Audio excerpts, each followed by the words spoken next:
tema do nosso curso é Direito Civil Constitucional. Meu nome é Fábio Vieira Figueiredo, sou professor de Direito Civil. A aula de hoje vai tratar do panorama evolutivo dos princípios do direito civil, do direito privado. Então nós vamos tratar efetivamente de direito privado à luz da Constituição de 1988. Mas antes de iniciar a nossa aula, gente, queria que vocês tomassem nota aí do nosso e-mail aqui do programa, dúvidas ou sugestões que vocês tenham, é saberdireito@stf.jus.br. Vou repetir, saberdireito@stf.jus.br, tá ok? Pois bem, vamos tratar então de direito privado, de direito civil. O tema do curso é direito civil constitucional.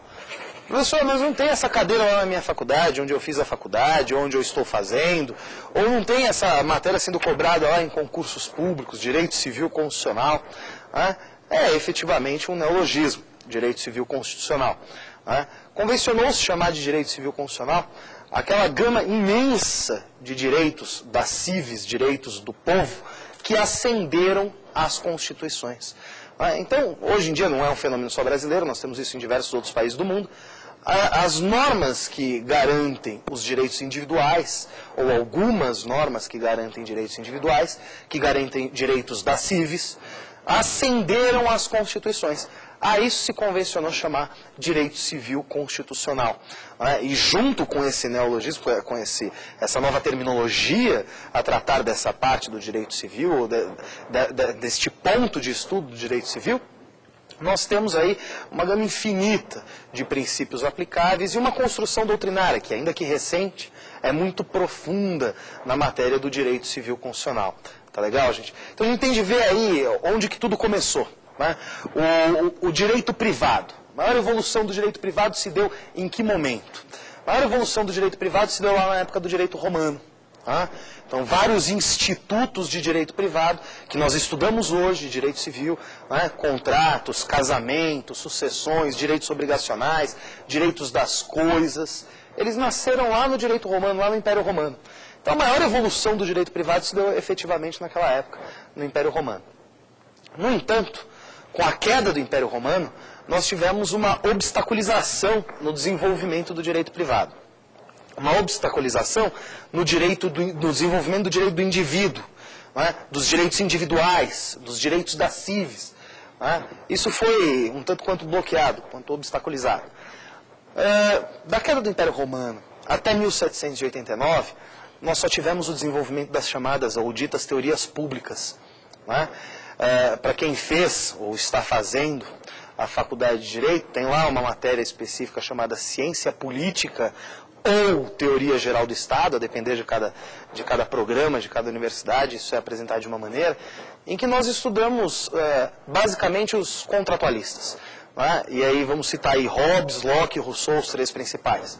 Estes três indivíduos, o Hobbes com o Leviatã, o Locke com os dois tratados sobre o governo civil e o Rousseau com o contrato social, eles buscam responder a mesma pergunta. Por que é que o Estado manda e o indivíduo obedece? Então, nós vivemos esse período aí, entre a queda do Império Romano até 1789, foi um período de estudo das ditas teorias públicas, que hoje nós conhecemos como direito administrativo, como direito constitucional, até em alguma medida o direito tributário, fazem parte aí dessas ditas teorias públicas. E o nosso marco aqui é 1789. Em 1789 nós temos o renascimento do direito privado. O que a gente chama de renascimento do direito privado? Olha, nós tivemos aí um período em que o indivíduo foi considerado mínimo e o Estado máximo. Esse período foi esse período entre a queda do Império Romano e o início lá, em 1789, com a Revolução Francesa. Em 1789, nós vemos eclodir um movimento que já vinha nascendo desde o século XII. Não só na França, mas como de resto em toda a Europa. Mas na França de maneira muito mais acentuada. Esse movimento era aquele movimento burguês.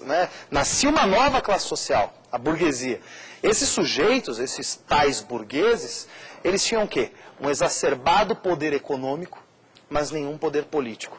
Nenhum poder de efetiva decisão. Então o sujeito começa a olhar para o lado e ele fala assim, eu não posso contratar com quem eu quero, o que eu quero, na hora que eu quero, do jeito que eu quero. Então eu não tenho liberdade de contratação. E eu preciso de liberdade de contratação. Isso é absolutamente necessário para mim, porque eu tenho um grande poder econômico, mas eu não tenho liberdade de atuação privada. Eu não tenho liberdade de atuação da minha autonomia privada. Eu não tenho autonomia de vontade. Em 1789, sob aquela tríade axionômica, sobre aqueles 3 princípios, liberdade, igualdade e fraternidade, eclode o movimento revolucionário francês. Naquele momento, o que é que esses sujeitos queriam? Liberdade, igualdade e fraternidade. Essa era a bandeira levantada por eles. Então, o que eu vou convidar vocês a fazer agora? Traduzir estes 3 princípios, esta chamada tríade axionômica, vamos traduzir estes 3 princípios para o direito civil. A tradução destes 3 princípios, liberdade, igualdade e fraternidade para o direito civil. Então, primeiro, liberdade. De que liberdade que se está tratando aí nesse momento? A liberdade é a mais ampla e irrestrita liberdade de contratação possível. Então, esse primeiro princípio, liberdade, a mais ampla e irrestrita liberdade de contratação possível. E igualdade? Que princípio que é esse de igualdade traduzido para o direito privado, para o direito civil? Igualdade igual isonomia formal. É disso que nós estamos tratando quando tratamos da igualdade lá no movimento revolucionário. Isonomia formal. E o que significa essa isonomia formal, essa igualdade formal? Tratar a todos de maneira equânime, de maneira igual. Ponto. Era aí que parava a igualdade. E a fraternidade, o que significava aí para o direito civil? A boa-fé nos atos de comércio. Agora a gente tem de fazer um exercício aqui e pensar.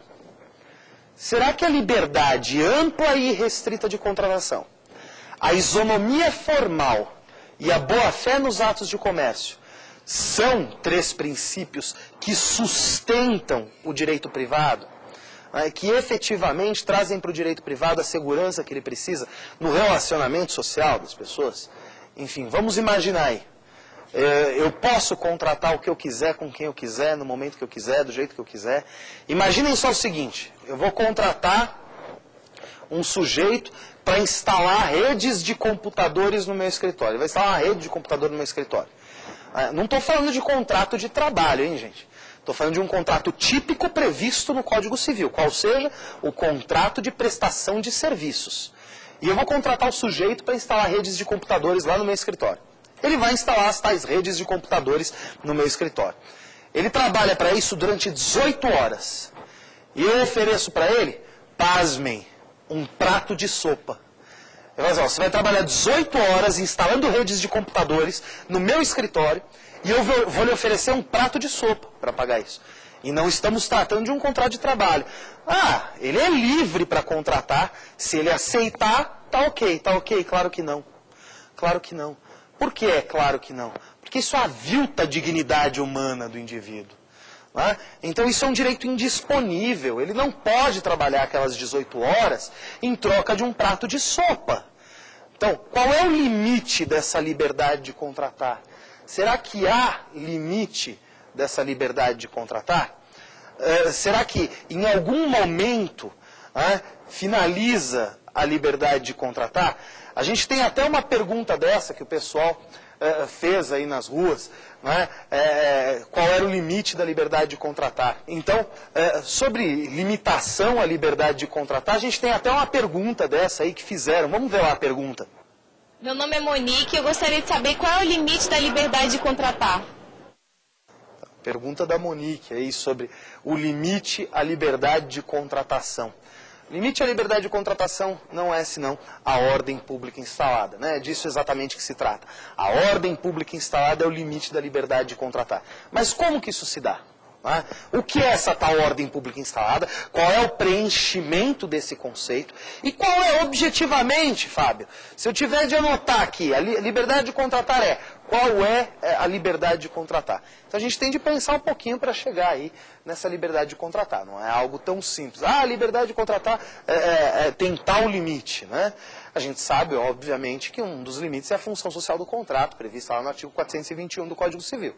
Mas é um dos limites, não é o limite, não há um único limite. Se é que é correto falar aí em limite, né? A gente vai tratar também sobre isso. Então vamos pensar lá, vamos voltar. 3 princípios da Revolução Francesa: liberdade, igualdade e fraternidade. A liberdade, a mais ampla e restrita liberdade de contratação possível. A igualdade, isonomia formal. Todos são iguais perante a lei e ponto. E a fraternidade, a boa-fé nos atos de comércio. Será que estes princípios se sustentam? Foi a primeira pergunta. Então vamos responder.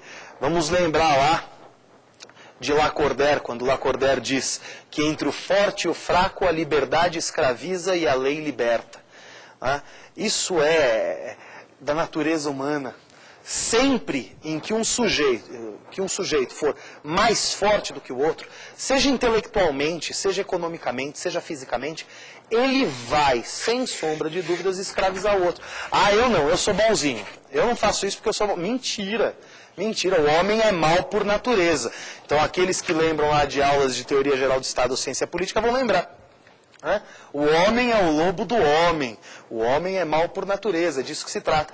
E se o sujeito é mais forte do que o outro, ele vai escravizá-lo de alguma maneira, seja fisicamente, intelectualmente ou economicamente. Isto vai ocorrer.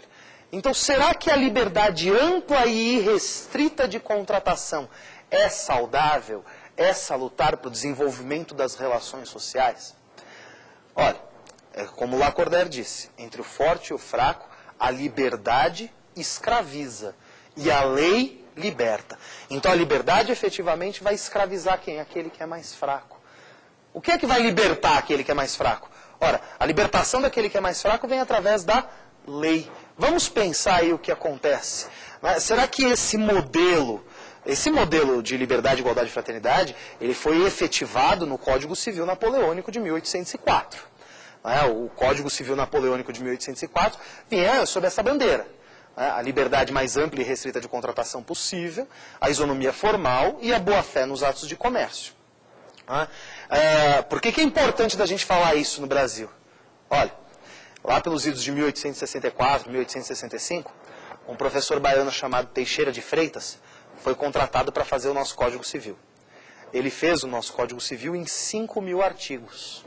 5.000 artigos o Teixeira de Freitas fez um Código Civil. Esse Código Civil do professor Teixeira de Freitas bebia na BGB, no Código Civil alemão, acima de tudo. Mas o Código Civil do professor Teixeira de Freitas não foi aprovado. E nós tivemos o quê? Lá pelos idos de 1911, o novo convite, o Clóvis Bevilacqua escreveu o Código Civil, que ficou pronto lá em 1916, com vigência a partir de 1917. Então vamos lembrar, nós temos um Código Civil vigente hoje, de 2002. O Código Civil anterior a este de 2002 era o Código Civil de 1917.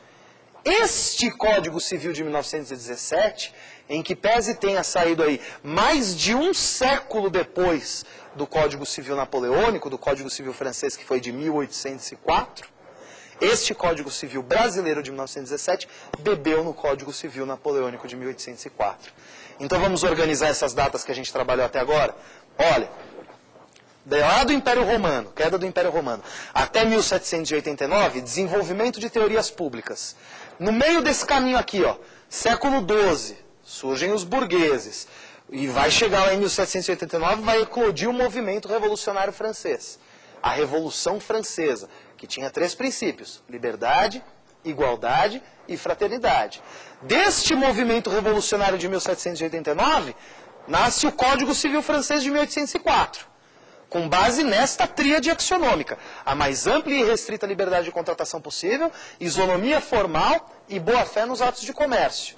E o que isso interessa para o Brasil? Ora, interessa que daqui de 1804, nós fomos beber em 1916 nesse Código Civil francês de 1804. Então, o nosso Código Civil de 1916 era um Código Civil que tomava para si aquela tríade axionômica da liberdade, igualdade e fraternidade. O nosso Código Civil privilegiava poucos protagonistas. Quem era privilegiado na Codificação Civil de 1916? Ora, era privilegiado na Codificação Civil de 1916 o contratante,